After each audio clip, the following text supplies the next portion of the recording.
Alors, voici la suite du diaporama, donc deuxième période à considérer euh, sur l'histoire littéraire du roman.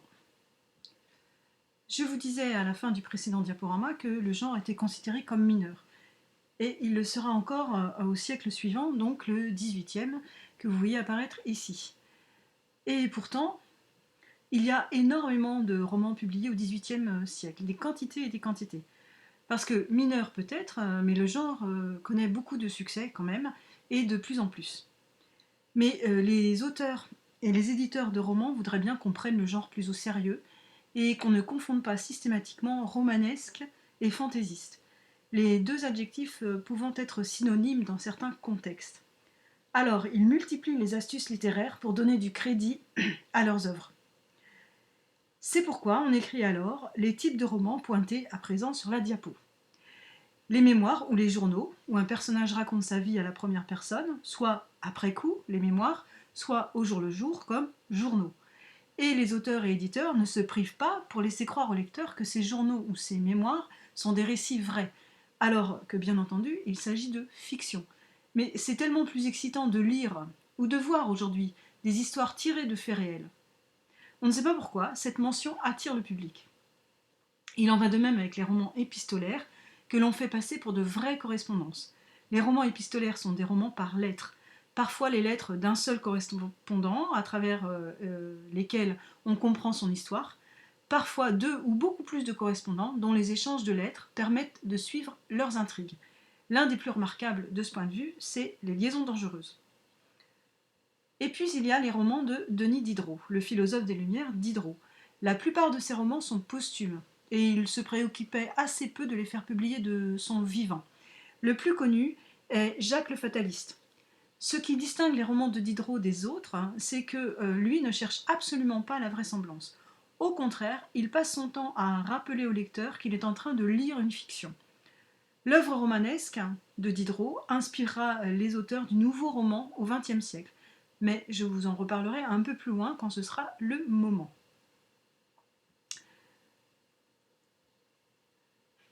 Comme d'autres œuvres de la même période, les romans du XVIIIe appartiennent à deux mouvements principaux, et parfois aux deux en même temps. Celui des Lumières, avec des messages de justice et d'égalité, et le mouvement libertin, qui rapporte les aventures de personnages de la noblesse qui multiplient les conquêtes féminines. La plupart du temps, les femmes y sont les proies d'hommes qui les collectionnent. On voit aussi comment de jeunes hommes apprennent les lois de la séduction dans des romans d'apprentissage, on dit aussi romans initiatiques. Ces romans sont à la première personne.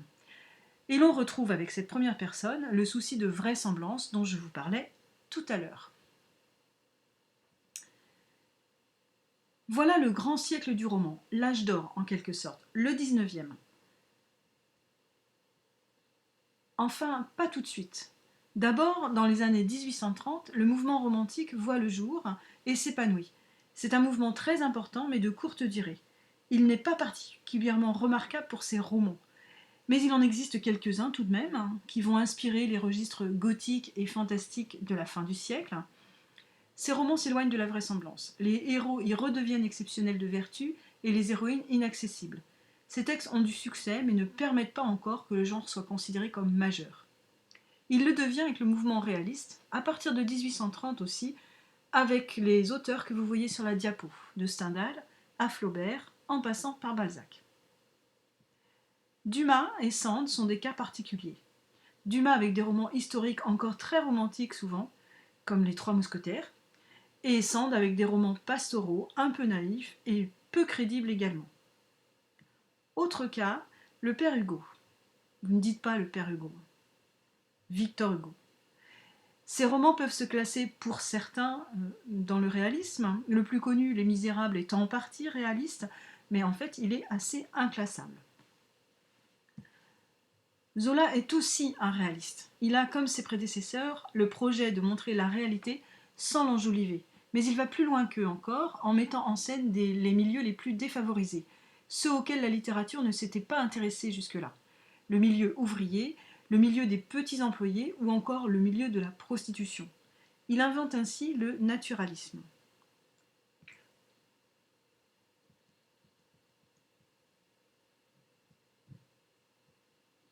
Je suis obligée de revenir en avant, en arrière. Voilà, excusez-moi. Pour arriver à Maupassant, qui poursuit la veine naturaliste de Zola, pour une partie de son œuvre en tout cas, puisqu'il va ensuite dévier vers le fantastique. C'est d'ailleurs à la fin du XIXe siècle que se multiplient les sous-genres romanesques qui sont appelés à connaître un très vif succès depuis, le fantastique, la science-fiction avec Jules Verne ou encore le roman policier. Le XXe siècle est aussi un grand siècle de romans. On en publie toujours plus et ils connaissent un vif succès, notamment dans les sous-genres que je viens de mentionner. La plupart s'inscrivent dans une certaine continuité avec le réalisme. Ils sont aussi souvent imprégnés d'un genre qui a vu le jour au XVIIIe siècle, l'autobiographie. Et on y confond souvent l'auteur avec le personnage et ou le narrateur. Les écrivains jouent sur cette ambiguïté pour attirer l'attention du lecteur. Mais ce sont bien des fictions. L'auteur peut s'inspirer de sa vie, mais il ne fait que s'en inspirer pour finalement inventer. C'est à la fin des années 50 qu'un groupe d'écrivains remet en question les intentions du roman réaliste avec des personnages bien cernés et des situations qui semblent comme par hasard correspondre parfaitement au projet de l'auteur. Ils veulent s'approcher, ces écrivains du nouveau roman, davantage du côté imprévisible et chaotique du réel. Ainsi, les personnages bien identifiés des romans balzaciens, par exemple, tendent à disparaître, derrière un questionnement sur le statut du personnage et le statut du narrateur. Comme le faisait déjà Diderot, je vous en ai parlé tout à l'heure. Les écrivains du nouveau roman rejettent aussi la notion d'intrigue. Il se passe des choses, parfois décousues, qui ne constituent pas une intrigue construite d'un début pour aller vers une fin. Dans ces romans, l'aventure est dans la réflexion sur l'écriture du roman elle-même. Mais des romans sans personnages, qui ne racontent rien et remettent à peu près tout en question, ça va un temps. Mais ça ne dure pas. En tout cas, ça n'a pas duré. Et on assiste non pas au retour du roman réaliste, mais à son renouvellement, encore valable en ce début du XXIe siècle. Renouvellement avec un récit encore plus qu'avant mêlé d'autobiographie. Cela s'appelle l'autofiction. Et le lecteur ne sait pas ce qui est vrai ou faux, il sait qu'il y a les deux, du vrai, du faux. Renouvellement également par le récit de filiation, où l'auteur raconte la vie ou des épisodes de la vie d'ancêtres qui ont vécu des choses parfois hors du commun, mais qui sont oubliées. Ces romans sont donc une manière de leur redonner vie et de leur rendre hommage. L'exemple le plus fréquemment cité est celui de récits qui restituent la vie romancée d'un aïeul qui a connu les tranchées de 14-18, par exemple.